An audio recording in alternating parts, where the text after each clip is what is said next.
Chào mọi người. Để hưởng ứng không khí Noel sắp tới, mình sẽ hướng dẫn cho mọi người cách mình tạo ra một scene căn phòng Noel đơn giản mà mình nghĩ ai cũng có thể áp dụng được. Hãy cùng làm với mình nhé. Mình đã tạo căn phòng bằng một cube, tạo cửa sổ và chia các mặt của tường bằng Ctrl R. Mình vào UV và UV theo nhóm cửa sổ và nhóm tường để vẽ texture cho gỗ.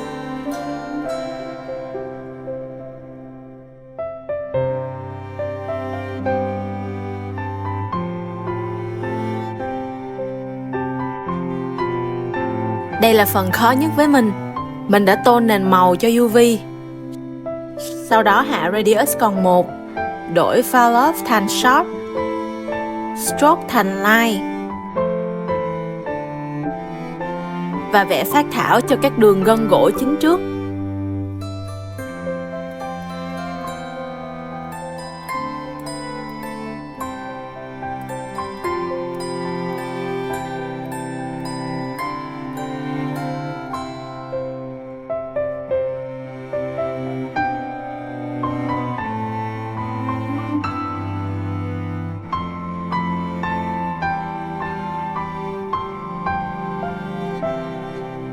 Tiếp theo đổi Fall Off thành Inverse Square.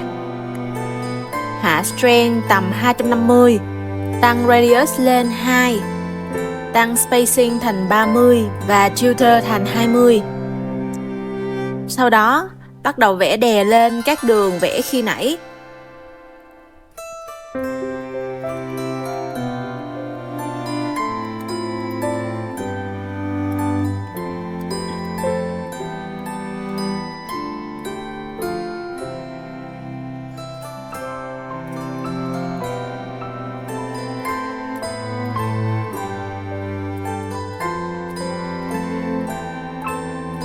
Tiếp tục hạ Strength, hạ Radius và vẽ các line ngẫu nhiên để tạo vân gỗ.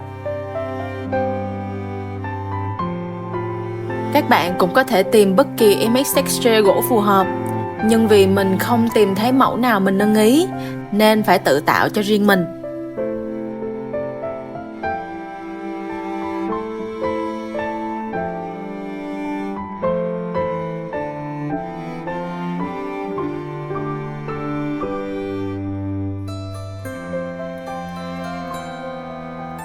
Tiếp theo, mình sẽ search top view của cây thông để làm chất liệu cho cây. Mình có để link ảnh ở bên dưới cho ai cần nhé. Sau đó, mình sẽ xóa nền cho ảnh mẫu để có một PNG. Quay lại Blender và thêm Mesh Blend là ảnh đã tách nền. Vào Edit Mode, Subdivide 2 lần, bật Proportional Editing, kéo điểm ở giữa lên theo trục Z. Rồi cứ tuần tự copy, xoay và thu nhỏ để tạo từng layer cho cây thông.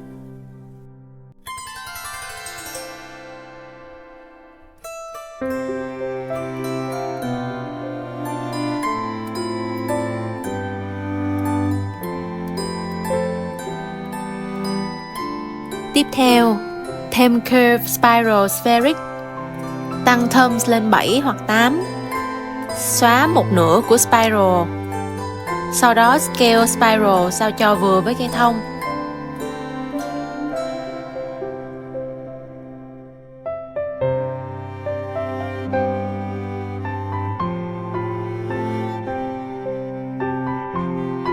Di chuyển các điểm so le ngẫu nhiên, tạo hiệu ứng dây điện treo quanh cây thông.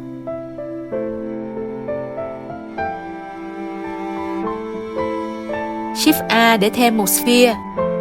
Di chuyển sphere và cursor đến đầu dây của spiral. Ctrl A để set rotation and scale cho sphere. Thêm array modifier. Tắt relative offset, bật constant offset. Chuyển sang fit curve. Chọn đối tượng là spiral. Tăng giảm các thông số distance tùy ý. Thêm Curve Modifier. Chọn Spiral là chúng ta đã có hiệu ứng các sphere được array theo chiều dài của spiral. Tiếp theo thêm một sphere. để tạo hình cho quả cầu trang trí trên cây thông. Rồi set up các nốt cơ bản để lên màu cho quả cầu. Mình có kết hợp thêm nốt glossy để tạo độ bóng nhẹ cho quả cầu. Thêm slot và lên màu vàng theo nốt tương tự cho chóp của quả cầu. Cuối cùng là di chuyển và scale ngẫu nhiên các quả cầu quanh cây thông.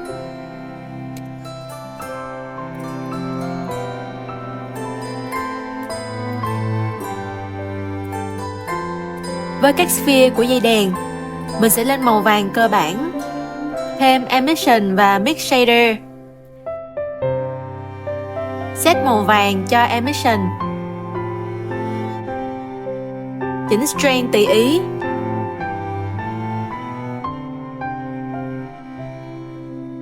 Với các bạn dùng phiên bản trước 4.2 thì ở menu render sẽ có mục bloom. Còn các bạn từ phiên bản 4.2 trở đi thì có thể làm như mình.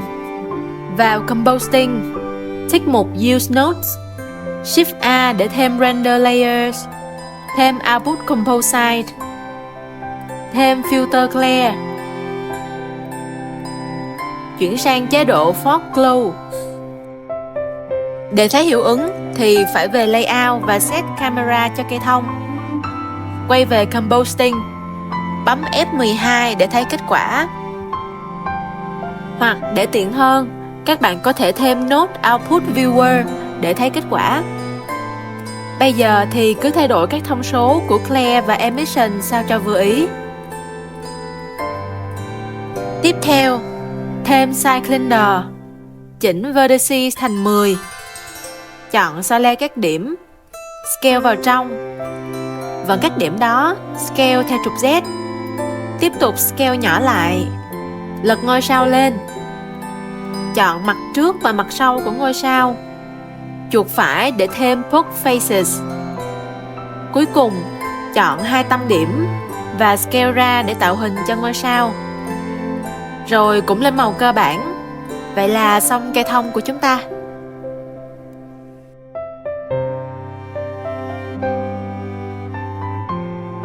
Với các hộp quà, mình sẽ Shift A để thêm một cube. Vào Pinterest và chọn các mẫu giấy gói. Vào Canva và ghép các giấy gói để tăng các chi tiết lên. Như vậy sẽ dễ UV hơn. Tìm thêm mảnh ribbon màu đỏ và vàng. Sau đó xóa nền. Quay lại Blender, bấm New Material, thêm Image Texture,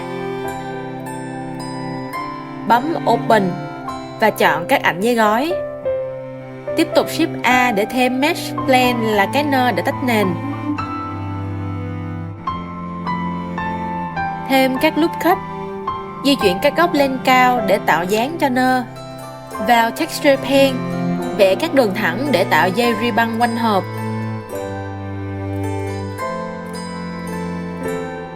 Sau đó làm tương tự với các hộp còn lại.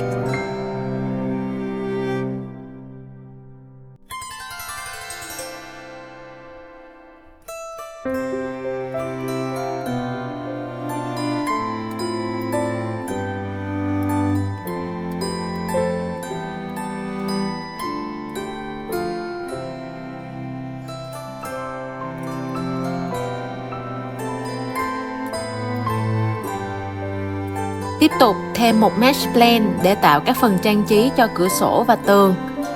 Mình có để link bên dưới cho các bạn nhé.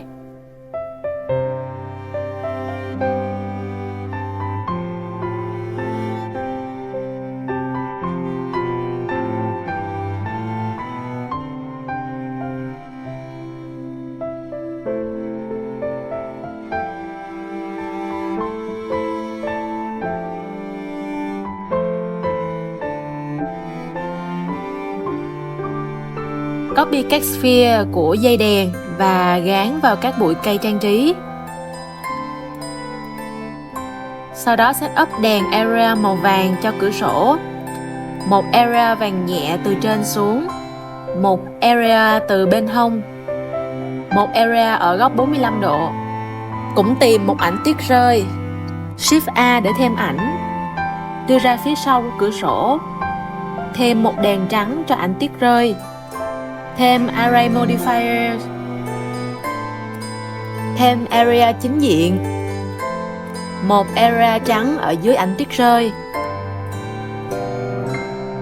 Một area chiếu vào góc tường để tạo hiệu ứng ánh sáng từ dây đèn trang trí. Thêm một area chiếu thẳng vào ngôi sao. Vào timeline, chọn ảnh tuyết rơi và bấm yên ngắn để set keyframe. Kéo timeline đến frame 500. Di chuyển ảnh theo trục Z. Bấm yên ngắn để set keyframe. Tiếp theo vào Graph Editor.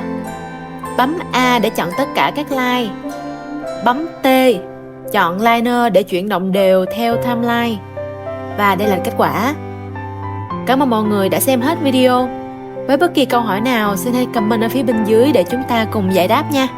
Hẹn gặp lại mọi người ở video sau. Bye bye!